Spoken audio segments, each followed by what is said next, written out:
more in keeping with men generally that, okay, men drink. That is the way they pass time and all that. Don't drink. No. However, with use of substances, especially alcohol,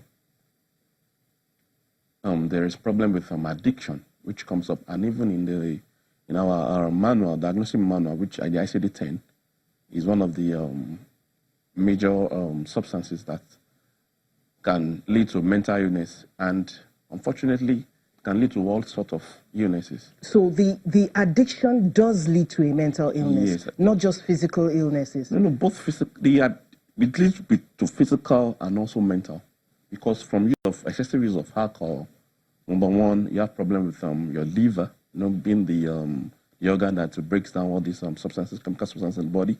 So the liver becomes damaged, and it can affect all the organs of the body, the eye, the ears, all the organs.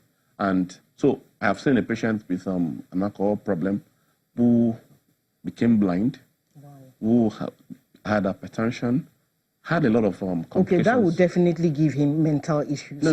When that he has is even the physical aspect of it. Are you getting it? Then the mental aspect of it is now the fact that the person is now addicted.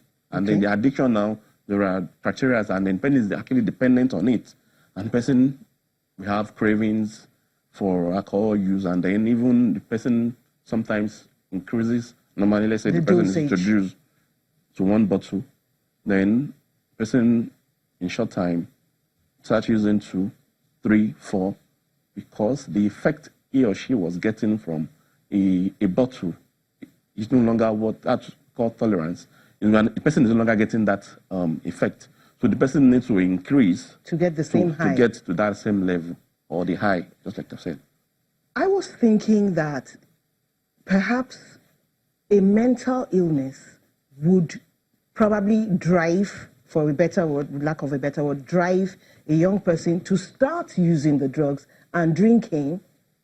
Thank you very much. You get my point. Yeah, there's a bi-directional relationship between mental illness and even substance use. Okay. For example, now, some people that are depressed or people that have anxiety problems or they are shy, it is a coping strategy for them. It's a common thing that some people say that, okay, if you cannot, for example, a man that cannot actually woo a lady, as in they say, okay, take alcohol, so that can be bold and talk to anybody and say, okay, I love you. Okay, so he does that, and then he's able to do that. It has a way of probably. I have a quick question for you.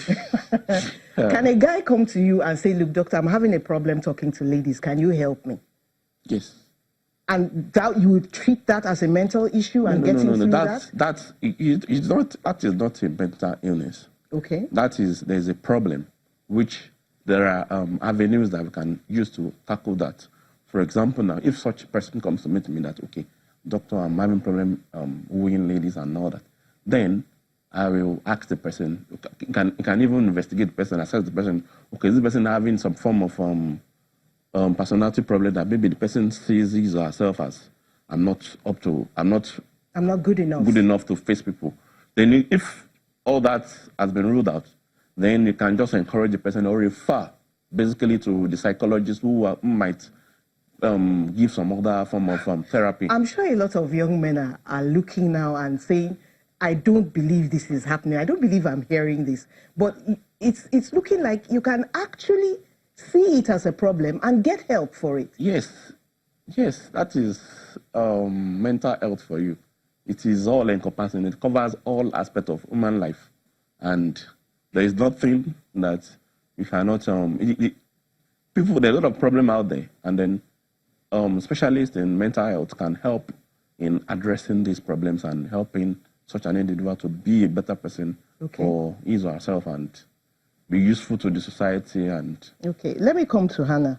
Now, you were quick, you were smart. You didn't fall into depression or anything. I want to ask you, what are other coping strategies you used to help yourself move on? And did you get your friends back?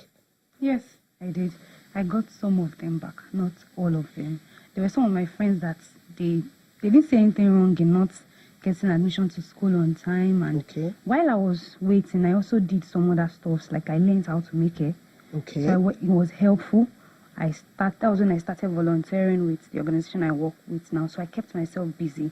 I was not lazing around and sleeping around and waiting, sucking my problem. I was doing something, and so it helped. If I had always been at home, it would always get to me seriously. But because I was always going out, I was with people, I was learning one thing or the other and making myself useful. So it helped a lot. Okay, Dr. Afinowi, I want you to make some comments on what Hannah has said. Are these some of the things you encourage young people to do to stay out of trouble, so to speak? Well, fine. She has explained her own side of the story, and individually people are different in terms of how they face challenges of life. She is lucky in the sense that she had people she can... Supportive people. Yeah, that she can quickly go and meet and they can help out. If it is the other way around, maybe she's someone that she's lonely, there's nobody around to talk to, or even her personality have an issue in such that she's just of the introverted, withdrawn kind of person, and she's not willing to talk and even reach out, then she might, from that point, that might be an origin of a problem which might move on and affect her even on the long run in terms of personally, family-wise, and even... Okay. But what doctors are trying to teach the youth, children and youth now, is that they don't have to fall into that depression or that anxiety or whatever it is. Yes. So what I want to ask you is, how do you build resilience and coping strategies in the youth? But we'll answer that when we come back from the break. Please stay with us. We're going on a short break.